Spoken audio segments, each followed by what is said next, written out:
chỉ cái nọ tập trong ơi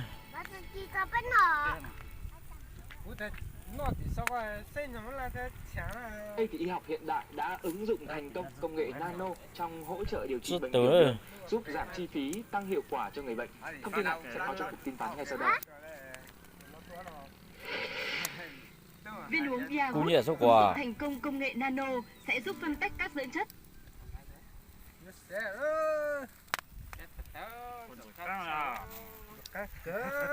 chịu can chia rồi nhỏ mấy tưa có bọn nó chưa cả Hắn nó mà chứ nó bây giờ lao khổ xe không phải nó chỉ trong nó cái đó tụi buộc lâu rồi mà bắt chán nó hết rồi. một lơ buồn chua thì là một tạt ta chứ chắc khẩu con này thịt lê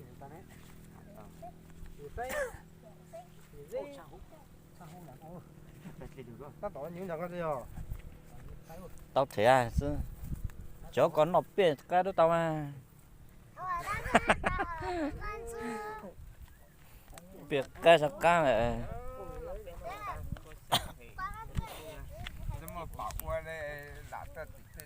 dạ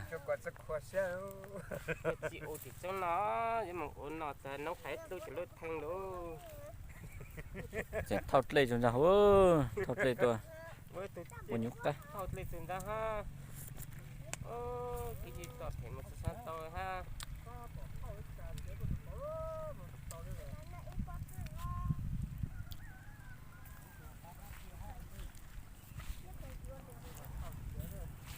hàng xuống nữa dưới tháo nhưng bán rồi lấy nó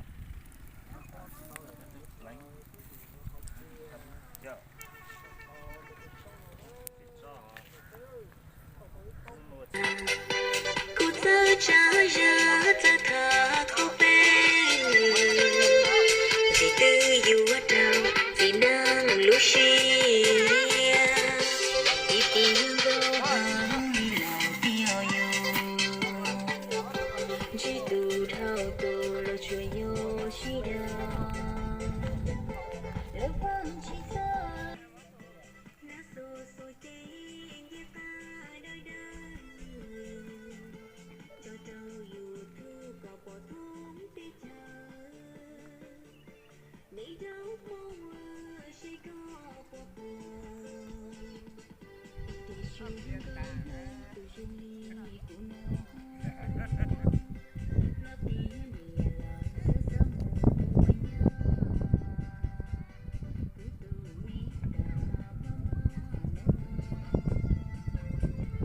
sơ sơ mùa nhớ cứ từ mi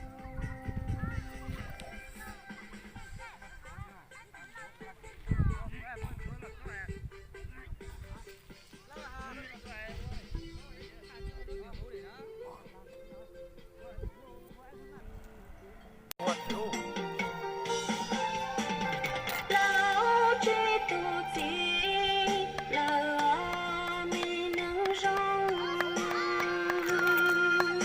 hoa tu nó mà của ai hậu ơi cho nắng xiên nó mà khâu nó lại mất tròn này cái gì mất tròn này cái đây vô hả tôi vô cái cỏ mi của hai thấy cỏ mi của này cái cỏ lúc thì tao này.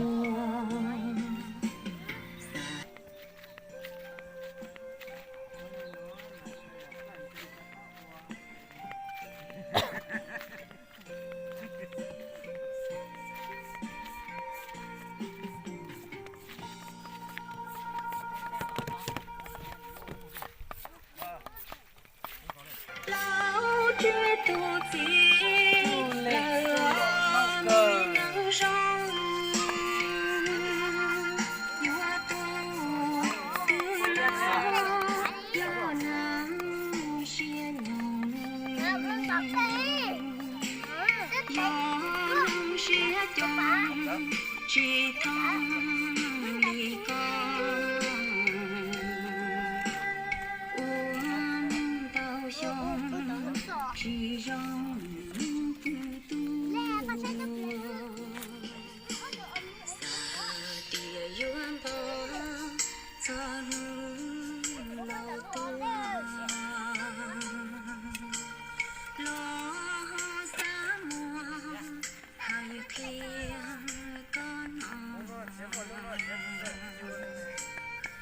nà tôi kiểm tra ta khó có giống chi hết tôi uốn để có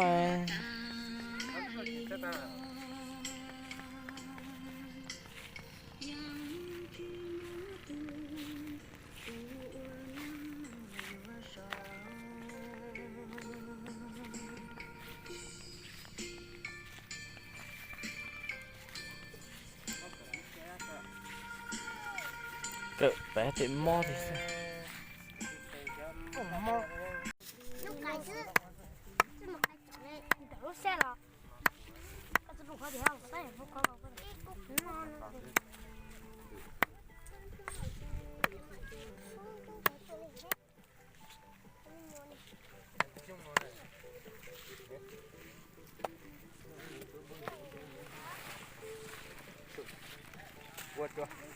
Buat tu ai.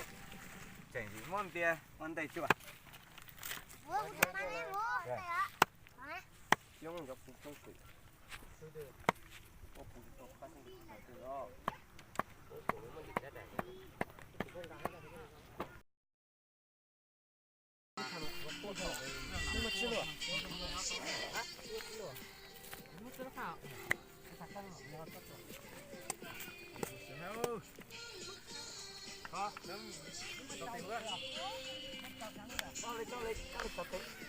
Nó tiệt cho nó này hả? cho con lên mà chụp tay chua tao thế Kho tiền nó nè. Không chí chứ. Có phải nhiên thôi tiền đi hay gì mà nó rồi. Cho cô. Ít thiệt á. Nhắm rút. Chả thì nhiều chứ à. giờ bùi cho khó sao giờ bùi khó sao giờ quên nó coi tôi chỉ hào hào hút ra đây chế quên nhau hút chính à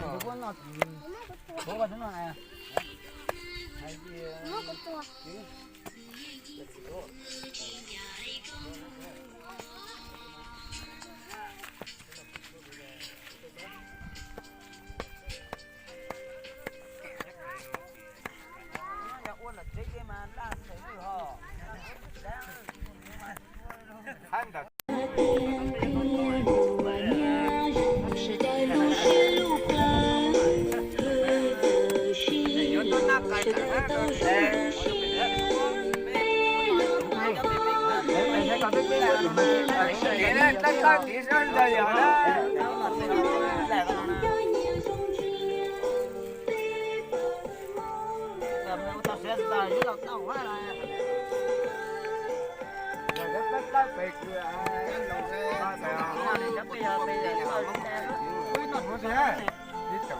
Nó hò. Nó thì sao lên nó là.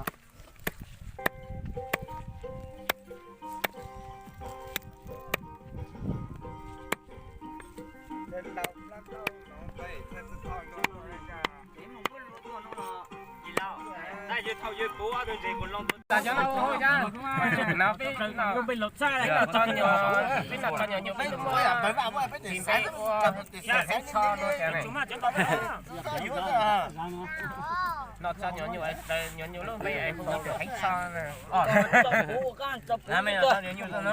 nó thì thế nằm mơ nào bên một này có tay quá tao đó có bây giờ mình cố gắng to can này ok to can có hết rồi ok sao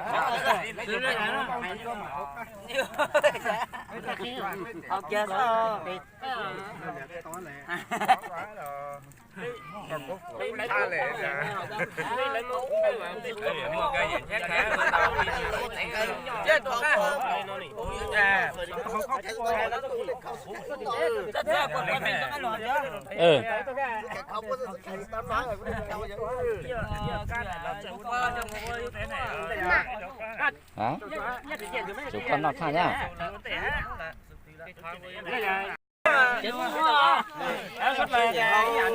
Không ơi, cháu tặng chúa lên mà hậu điêu cả.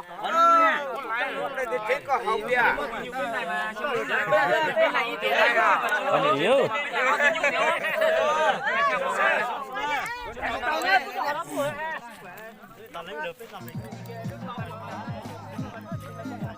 ở nhà tán lên luôn đó là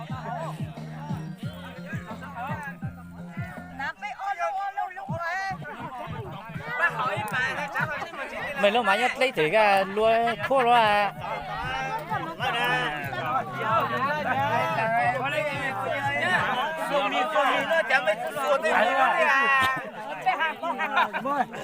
đấy à này thì lúc mấy cho lúa đó nó cho xe giờ nó qua rất quá Đó, số lớp mi nè.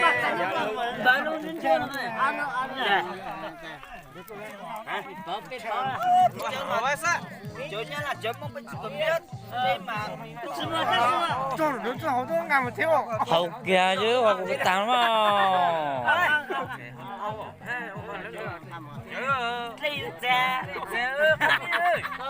đi ra ta sẽ có học chưa bây giờ họ biết béo chơi còn lẽ nó giờ còn lẽ nó mà còn chưa học chưa nhá ơi ông lo mình lo đó tao mà chuyển biên rồi lo chơi mà có lo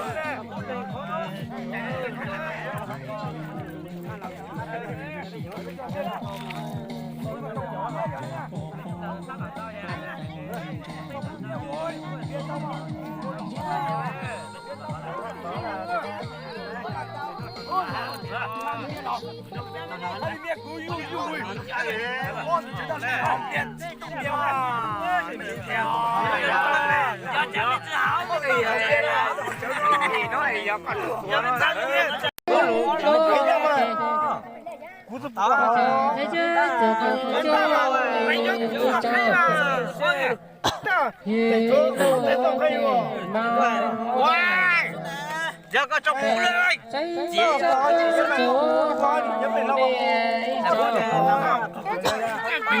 hai tổ cú gì á? Là hai tổ cú à?